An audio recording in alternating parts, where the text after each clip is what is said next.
안녕하세요.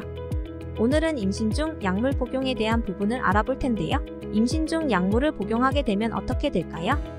임신 중 투여한 약물의 작용 기전과 태아에 미치는 영향을 살펴볼 때, 태아에 미치는 약물의 영향은 가역적이고 단기적인 것과 비가역적이고 장기적인 것으로 나눌 수 있는데요. 인부에게 투여된 약물은 정도의 차이가 있으나 대부분 태반을 통과하여 전달됩니다.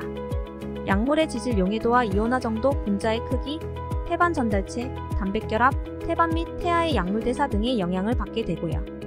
특히 모체의 약물로 태아를 보호하기 위해서 반투과성 방어벽인 태반에서 일부 약물을 대사하거나 태아의 간에서 대사하여 약물의 독성을 약화시키지만 오히려 독성이 증가되는 경우도 있습니다. 술이 대표적인 예입니다. 이런 부분은 들은 꼭 약에만 국한된 건 아니에요. 태반 관문이 이거는 약이야, 이건 음식이야 구분할 수 있는 건 아니거든요. 그래서 임산부분들은 약이던 음식이던 먹는 건 잘 따지고 복용하시는 게 좋지만 그렇다고 먹어야 할 걸 안 먹는 불상사가 생기면 안 돼요.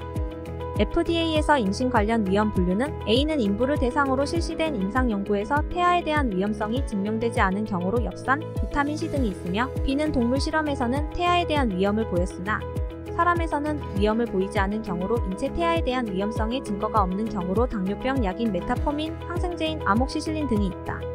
C는 위험성을 완전히 배제할 수 없는 경우로 항히스타민제가 포함된다. D는 태아에 대한 위험성을 보인 경우이지만 유익성이 더 크다면 사용하는 경우로 알프라졸람, 로라제팜 등과 같은 정신신경계 약이 포함된다. X는 태아에 대한 위험성이 환자의 어떤 유익보다 명백하게 높아 임신 중 투여 금지인 경우로 금지 약물로는 테트라사이클린이나 독시사이클린 같은 항생제, 이소트레티노인 같은 피부과 약물, 알코올, 와파린 같은 항응고제 등이 있습니다. 일단 임산부분들은 당연히 약물은 피할 수 있으면 피하는 게 좋지만 치료성이 부작용을 상회하는 경우는 복용하셔야 하는 경우가 종종 있어요. 그리고 불안해해서 복용해야 할 시기에 복용하여야 해야 하는 부분도 있기 때문에 너무 시기나 복용이나 시기를 제한하는 것도 옳은 방법은 아니고요. 즉 임신 중 복용에 대해 항상 유의하셔야 하지만 모든 섭취에 대해 우려를 할 필요는 없는 게 좋고요. 혹여나 고민되는 경우가 있다면 약국이나 병원에서 해당 부분에 대해 확인해 보시는 게 좋겠죠?